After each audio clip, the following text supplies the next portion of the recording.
Hey, what's going on? You said from New Hampshire. What's going on? Hey, if you're watching this video, I don't know if you can come inside or what. Yeah, there you go. Yeah, if you're interested in this perspective, just go on ahead and let's get those numbers up to 100. You can do it. You can do it. You said the video's good? It's better? Yeah, this is better. I had to find an angle that works. Now, don't get me wrong. I'm not going to be standing at the camera. I'm going to be looking around. All right. You said that's good? That's good. I hope you all are doing good. Hope you all are doing really, really good and enjoying your evening. Things like that. It's a sad situation that we even have to talk about this, but it is something that we do have to talk about. So I already put out the information.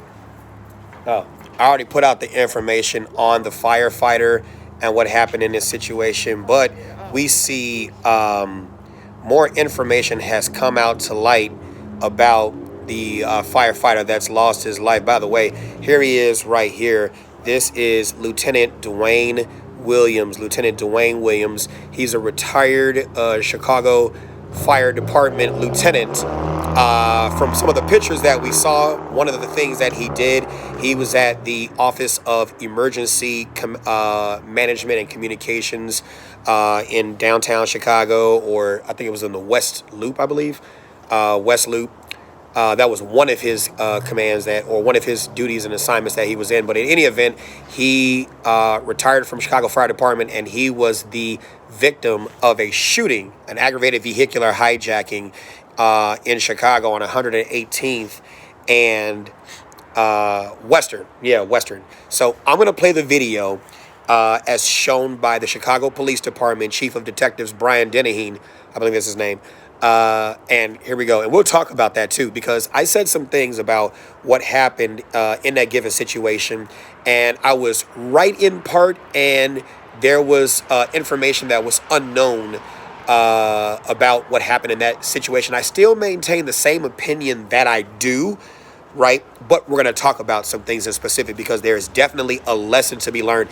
And I'm proud as shit of what Lieutenant Williams did in that given situation for the most part. We'll talk about it. Here we go. Let's play the video. As I mentioned, so this is going to be the video. Unfortunately, that's our victim. That is his vehicle. You can see how quickly these offenders get out. Suspect number 1 with a gun there. You can see his shoes. Suspect number 2 and 3. And number 4 is the driver. There's an exchange of gunfire, and then these suspects will leave. This is just a different angle of the car. That's, once again, suspect number 1. They're returning fire. They're shooting back at the victim, at which point they struck him. They all re-enter this vehicle, and they flee the scene. You can see that guy with a pretty distinctive jacket on. So what we're asking... Yeah, so if you look at that situation that occurred, I'm going to play it again. I'm going to play it one more time, and then we'll talk about it, because the video played and things happen so fast, you might not see some things. So we're going to go on ahead and look at it again, because there is a reward being offered for the capture of these young men who were involved in this situation. So let's play it again. As I mentioned, so this is going to be the video. Unfortunately, that's our victim. That is his vehicle. You can see how quickly these offenders get out. So suspect number 1 with a gun there. You can see his shoes. Your suspect number 2 and 3. And number 4 is the driver. There's an exchange of gunfire, and these suspects will leave. This is just a different angle of the car.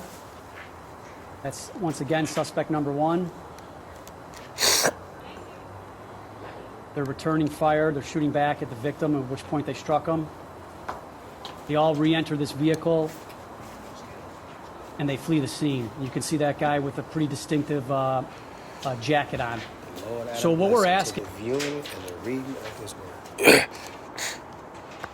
Yeah, definitely a sad event that occurred. What's your thoughts on what you saw? Shit. It's unfortunate what happened, but I'm glad he was somewhat prepared for the situation. Yeah, he was. I will say this. You want to talk about preparation? I will say this. I wish he had more gun. I wish he had more gun. I wish he had more gun. There were two things that I could say that if Lieutenant Williams had done two things differently, he might still be alive today. Now, one of the things that I said that I thought occurred was they approached him, asked him for his car, and at that moment when they stood there and asked him for his car, he then gave over the key, didn't give over the keys, and then pulled his revolver, which if that occurred, that would have been a fool's move. But that is not what occurred. His situational awareness was amazing. His situational awareness was absolutely amazing. Let's play this video again, and I'm going to talk through it. You can see that the popcorn was in his right hand. He switches from right to left, and then he pulls the revolver out. Watch what he does to this guy. As soon as he's the first one to approach, pow! I'm surprised he did not get shot. An exchange of gunfire, and then the suspect. I'm surprised he did not get shot. As soon as he approached, he drops to the ground. The others scatter. Here's where he messes up. They're returning fire. They're shooting back at the victim, at which point they I don't think you're going to see that part again. He then starts to chase after them. That's where he messed up. And they flee. That's where he messed up. Breaking from cover. That is where he messed up. And so I think that if he had sat there and actually stayed behind the vehicle and continue to shoot, he would not have gotten shot because he would have had the vehicle for cover to protect him from getting shot. That was the first mistake. And maybe that wasn't the first mistake, but that was a mistake. I'll say that's the second. The first mistake was, and how real do you all want me to get behind what I'm about to say? I'm going to play this video, and I want y'all to throw me some thumbs out there in terms of how real you want me to get. I'm going to play this video again because I want you to see what I'm about to tell you. Here we go. So this is going to be the video. Unfortunately, that's our victim. That is his vehicle. You can see how quickly these offenders get out. So suspect number one with the gun there. That was great. I love, look at his stance, his positioning, everything. It was Bob. Yes. That was where he messed up. There's an exchange of gunfire, after them, man. and then the suspects will leave. This is just a different angle. But dude, I ain't gonna lie. I probably would have ran after those guys too. I ain't gonna lie, man. I'm telling you. They're returning fire, yes. Shooting back at the victim, at which point I agree, they struck Melissa. him. They all re-enter his vehicle. I agree. And they flee the scene. Thank you, Tiger. We about to get real too. Jacket on. So look, what we're asking, I'm gonna tell you this. In no way, shape, form, or fashion do I advocate fighting for a car. I don't ever think you should fight for a car. You should always, in about 99% of the circumstances, give up the car. Because Chief Dennehan even said it himself, the chief of detectives for Chicago Police. He even said it that he didn't feel that anything other than carjacking was the intent. Yeah, but people approach you with guns. You never know. And that's you never know. That's what it is. And that's what it is. His adrenaline kicked in, and he did. Oh my God! I love. For those of you all who've been through my class, right, or who follow me, and you hear me telling you that your body is going to put you in isosceles, which is your shoulders are squared, your arms are straight out, your feet are planted, you get into a squat. Watch what he did. Watch what he did again. So this okay, is the video. Here you see him, situational awareness up. He sees the car, gets in between the cars, and you see his body, his squared up. It's just square. Watch his positioning after he shoots that first person and starts to chase after them. You see it, bow. Look at his body, squared up, isosceles. Exchange of gunfire. I'm telling you, isosceles. That is the position that your body is going to be in. Not this 1 foot forward, this 1 foot back. None of that extra bullshit that you practice on the range. That's not what your body's going to put you in naturally. Shouts out to Rob Pincus for creating that video. going with what the body will do naturally. Okay, that's this. But this is one thing that I'm definitely about to chastise some firearms instructors and some men on. I think it is extremely, extremely, extremely sexist for a man or anyone to recommend that you get a revolver as the primary gun you should carry. Now, this is one of my revolvers, and I do not carry it as a primary revolver. This is my Smith & Wesson Bodyguard 380. It only carries 5 rounds of 38. Now, for those of you all who don't know anything about ammunition, the 38 caliber has the same bullet diameter as the 9mm. So in essence, they are the same bullet. It has a longer cartridge, obviously, because the chambers inside of the cylinder is long. So the bullet needs to be able to reach the breech face of the barrel. Okay, the bore, all these technical terms, right? But look at how many rounds that is. So you've got 5 rounds in it, and then you've got 2 speed loaders. 9 times out of 10, you don't practice with your speed loaders. You're not going to carry your speed loaders with you. And I think it is sexist for you to suggest that a woman should carry a revolver because a semi-automatic is so complicated. And if you need proof of it, you don't need proof of it no further than what happened to Lieutenant Williams. Because one, if he had more gun, he'd have been prepared for the battle. Like I tell people all the time, affordable, comfortable, usable, battle ready. That is the criteria for getting a gun. If you are going to carry a gun, you need to carry the gun that will do the same thing that the big boys do. Here are all 3 of my Glock. Well, I got more Glocks than that, but here are the 3, what I call La Familia de Glock, right? You got the Glock 17, the Glock 19, and the Glock 26. All 3 of them are 9mm. All 3 of them are a double stack magazine capacity. All 3 of them are in essence where you can load higher capacity magazines. Now I get what you're saying, Don Line. The 365 is my everyday carry. The 365, unfortunately, it's cool because you're carrying it for your ego, but I'm sorry, it's not going to be enough gun. Because if you look at that given situation, I guarantee you one of the influencing factors that caused I want to call him Chief, that caused Lieutenant Williams to go after, look at the size of that barrel. That's a 3-inch barrel. That bullet is not going that far. I will tell you this gun right here is designed, what I affectionately call it, a D-punch. In other words, get up off me, dick punched, right? That type of thing. It's definitely designed for distance, for up close. It's not designed for distance. And if you had the type of gun that was able to do what the big boys do, I get it, Don, your hands are small, but they have other guns that allow you to be able to do big stuff. I want you to understand this, and I'm not necessarily just advocating for Glock. Here's another gun right here, the Canik TP9 SC, right? Subcompact. What I'm saying is you need a pistol that has a double stack magazine capacity or even single stack with about 10 rounds, okay? You need something that is going to do what the big boys do. You are not carrying the gun for your ego. You are carrying the gun for the battle that you don't know is going to happen. Look at this video again. In no way, shape, form, or fashion did he think he was going to be accosted by 3 people jumping out of a car, and his mind was ready to fight. His body was ready to fight, but he did not have enough gun to run. His mind was ready to fight. His body was ready to fight, but he did not have enough gun for the run. That's once You again, have to make sure, if you are going to carry a firearm, that your little gun can do what the big guns can do. That when it's time for the battle, you have enough gun to be able to run, that you are able to easily eject the mag out and load that magazine in. You have to be willing to get into the fight.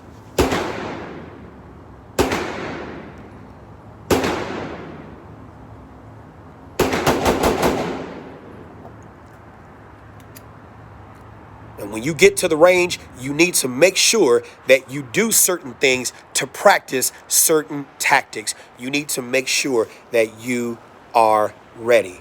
You need to make sure that you are ready. I cannot emphasize this enough. You even see when my gun got caught up on there, here I am at the range practicing for these type of tactics. When somebody comes up on you and you don't expect it, you need to be prepared for the fight. I cannot stress this enough. I cannot stress this enough. When it is time to fight, it is time to fight. You need to make sure you have enough gun for the battle. You are not carrying that firearm for your ego. You are not carrying that firearm because it's small and fits in your bra or fits in your leg. Well, what kind of gun for a woman? What kind of gun for this? What kind of gun for that? You are carrying that firearm for the battle that you do not know you will find yourself in, and you better be doggone ready and prepared to fight, because when it's time to fight, that is the last thing you need to be worried about is how much ammo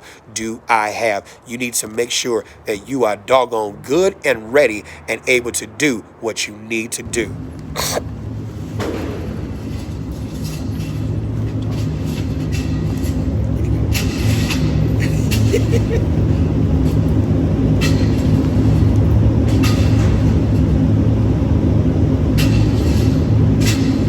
This is what some of y'all doing. You're heading the phone.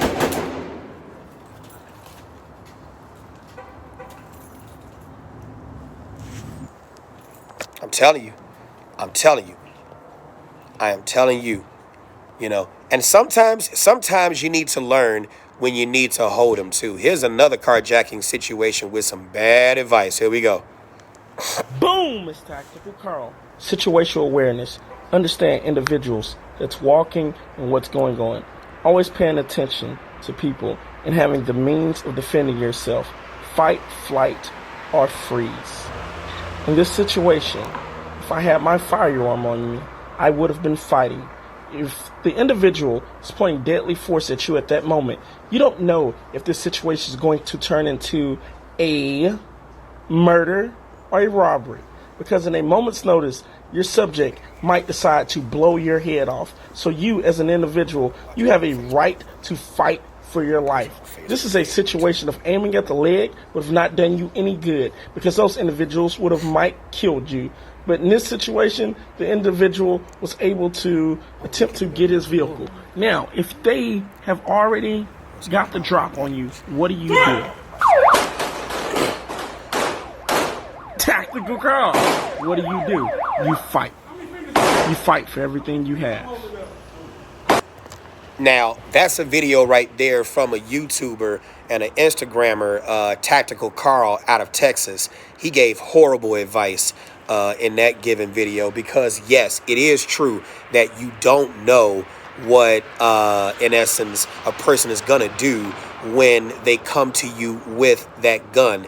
But a vehicle is not worth you losing your life over. And in that given situation, in that video, what you saw that man doing was the right thing to do. Not what the person was saying should have been done. It was the right thing to do for that given situation. What did he do? He saw those guys come around that vehicle, right, go in front. And what did he do? Position himself at the doggone right rear of the cabin. But when they came out with those guns, what did he do? He gave them the keys. And in that given situation, what did those guys do? Those guys hopped in the truck and they drove off. Now, the guy was trying to grab some stuff out of the truck, trying to open the door, whatever he was trying to do, he was trying to do it, but the guys did not shoot him.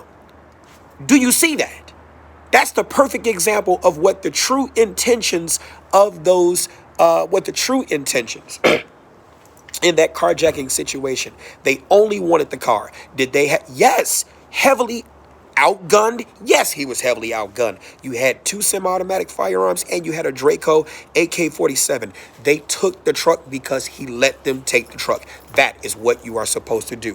What he was saying in that video, the advice he gave was horrible advice. And had that guy followed that advice, he was already outgunned. He would have died. But I will say this for Lieutenant Williams, when we watch this video, I will say this again.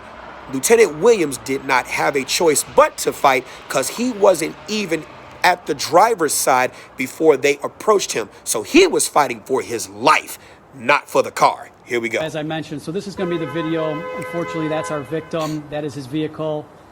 You can see how quickly these offenders get out.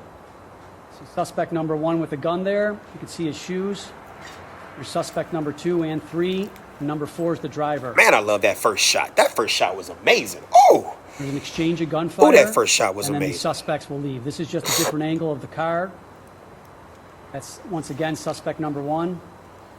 If any of you all know where these people are, who these They're people are, returning fire, give shooting Chicago back police at a the call. victim, at which point they The struck reward him. is at They all $46,000, re-enter I this believe. vehicle, Go and get that bread. Turn him in. and they flee the scene. You can see that guy with a pretty distinctive jacket on. So what we're asking... No, I'm not saying that. I'm not going to retract on that statement. I'm not going to retract on that statement. Martin Elliott says he had no choice. You also shouldn't have stated that he brought it on himself prior to. That was false. I'm not retracting that statement. I'm not going to. Because I will say this. I love the fact that he fought. He wasn't fighting for the car. He was fighting for his life. But when you don't have enough gun for the situation that you're going to get into, yeah, you do bring that shit on yourself, right? Because what got him killed was when he moved around from the car, right? So I'm not going to retract on that statement. How many times do firearms instructors tell you get more training? How many times, well, I can't speak for other firearms instructors. I ain't going to speak for everybody else, but I'm going to speak for myself and the handful of instructors, the 2, 3, 4, 5 handful of instructors who I know tell you get more gun, who tell you get more training, who tell you stop letting your ego be connected to your position, that when your position falls, your ego falls with it. I'm not retracting on shit that I said. When you don't have enough gun for the battle that you're getting in, hell yeah, you brought that on yourself. When you don't have enough training to put yourself in the mindset where you think before you get in that, hell yeah, you put that on yourself. This ain't the first time a carjacking has ever happened. Carjacking's been happening since carjacking's been happening, and there's plenty of video out there for you to study. There's plenty of people for you to follow. When I tell you go to my YouTube page and subscribe to my YouTube page, I'm not telling you that for my motherfucking health. I'm telling you that because we giving you information for you to motherfucking live. Why do I have more white followers than black followers, even though black shit need this more than white folks do? Why? Because we got the motherfucking crime in our community, and I'm sitting here and telling you you need to be doing what you're supposed to be doing to get this extra training, but you can't tell motherfuckers shit because they think they know every goddamn thing. Humble your motherfucking self and get your ass out there and get some more motherfucking training. Why? Because you only got one fucking life. I'm not retracting shit. Get your ass in the motherfucking books and get your ass to these classes and get this extra training. Why? Because the worst thing that he did was not having enough gun. The worst thing that he did was move around from a position of cover. He was lucky, L-U-C-K-Y, lucky that the first shot was the shot that scared them all. They didn't expect for him to shoot back. He was a boss. He did what he was supposed to do because he was fighting for his life. He just didn't have enough gun for the balls that he had. That's his fault. He was around cover and moved from a position of cover when he couldn't find the other 3 and started chasing after them. That's all ego, and that's on him. Don't tell me what the fuck to retract. I'm stating what I stated, and I know you said out of love, but that's what I mean. Get trained. Because if you think that just going to the range is enough, you dead already. You just waiting for the person to jack your ass. Did I go in? Was it a little too much? No. It needs to be known. It needs to be known. I'm just saying, put it out there. All right? I'm just saying. Absolutely. He should have retreated back. Look, he was in the perfect position. He was behind cover. And matter of fact, of the places on the vehicle, he was at the perfect spot because he was by the engine block. They were already retreating. Let's watch the video again. We need more perspective on this. This is going to be the video. Unfortunately, that's our victim. That is his vehicle. You can see how quickly these offenders get out. Oh, my God. In the perfect position. They ran up so fast, but he saw it. Your suspect number 2 and 3. Number Look 4 at is the that. driver. Bow. First shot. Got him off. Look at them running. Now he chasing after them. What you chasing after them for? Gunfire, and then the suspects will leave. This is just a different angle of the car. I ain't gonna lie. Somebody tried to Once get again, you. Boy, suspect we number said 1. blood in the water. Blood in the water. And that was probably the shot that killed him right there. Back at the victim, at which point they struck him. They all re-enter this vehicle, and they flee the scene. You can see that guy with a pretty distinctive Look at jacket that. on. They ran so So far. what we're asking, I'm telling you, they ran so far. Look at that. Lieutenant Williams was a hero. He was a hero for himself. But the problem is he didn't have enough gun, and he moved beyond that engine block. If he had stayed behind cover, the first shot did perfect. It did what it was supposed to do. Granted, it didn't kill the guy. It didn't stop the deadly threat, like put him on the ground. But it definitely got them off his ass. You see what I'm saying? Look, let me give you some advice of the advice I've been giving you. If you go to the gun range, right? When you go to the gun range, don't just go and immediately go on the range and start shooting. Don't do that. Because you're missing a good training opportunity. Okay?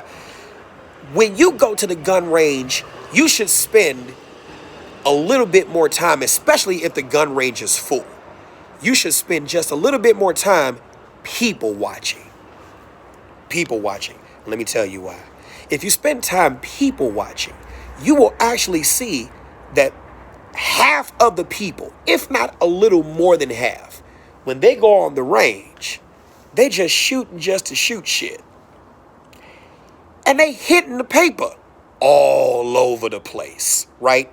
So there's no real stress inoculation. There's no real stress involved, right? So if you're not under the influence of stress and you're performing that shitty on the range, oh, let me get to dancing, and I got training, you're fucked. That's number one. Number two, if you can get over the sound of the gunfire, that being a thing that y'all know y'all react to when you hear it. Don't get me wrong, the first time it's a reaction, I get it, right? But if you get over the sound of the gunfire and let that be the thing that sets you free, like in the movie Man on Fire with Denzel Washington, you get over that sound and that be the thing that sets you free. Oh, what fun it will be. You need to go get the book by Tim Larkin, When Violence is the Answer. When Violence is the Answer by Tim Larkin.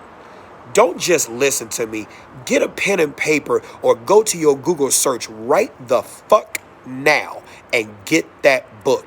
If you got Audible credits like I do, it ain't nothing but one Audible credit. Go get it. Listen to the audio book. Read the book. If you don't have a predatory, violent mindset, no kind of gun, no kind of knife is gonna do shit for you, because your mind ain't into the thing that needs to be done flawlessly, perfectly for your life. What you think about violence and what I think about violence may be two totally different things. If you are not willing to enjoy, if you are not willing to love, if you are not willing to be vicious behind what you have to do to save your life, no gun is going to help you. If I own a gym, if I own a basketball, if I wear a pair of Jordans and I just got through working out the day before and I step onto the gym that I own, onto the court that I own with my own basketball across from Michael motherfucking James Jordan, what do you think is gonna happen? He gonna whoop my ass. Why? Because even though I got my own ball, even though I own the court, I don't have the tactics and the skills that he has. And with my own ball, I'm gonna get my ass whooped. When Violence is the Answer. When Violence is the Answer by Tim Larkin. Go get that book. Listen to that book. Study that book. Gavin DeBecker, I think that's his name, or Gavin Becker's The Gift of Fear. Go get that book. Go get that book. I'm telling you, you think you ready for some shit you ain't ready for. Your mind is fucked before your body even gets into the damn pool. You thinking you supposed to feel the bottom when the goal is to stay afloat. Sink or swim. Judge, I'm telling you. This is Instructor Mike, and you've been trained. Follow me on Facebook at Mike Brown or Instructor Mike. Follow me on Instagram or TikTok at Yes Mike Said It. Subscribe to my YouTube page, Instructor Mike. Hit the subscribe button. Hit the bell for notifications. Also, I got the hoodies, things like that. Support it. Support it. A woman's place is behind the trigger. A woman's place is behind the trigger.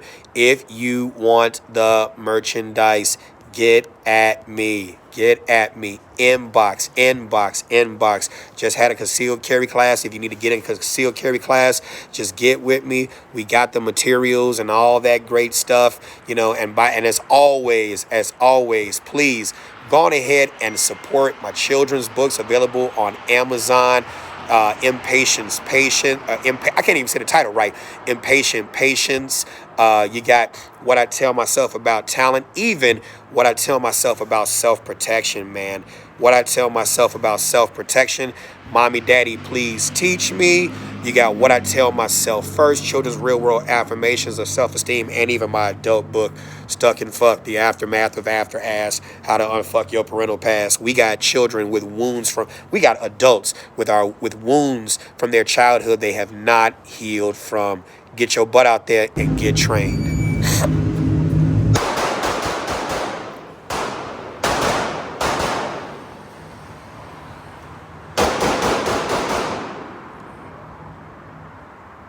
Please don't find yourself being like her.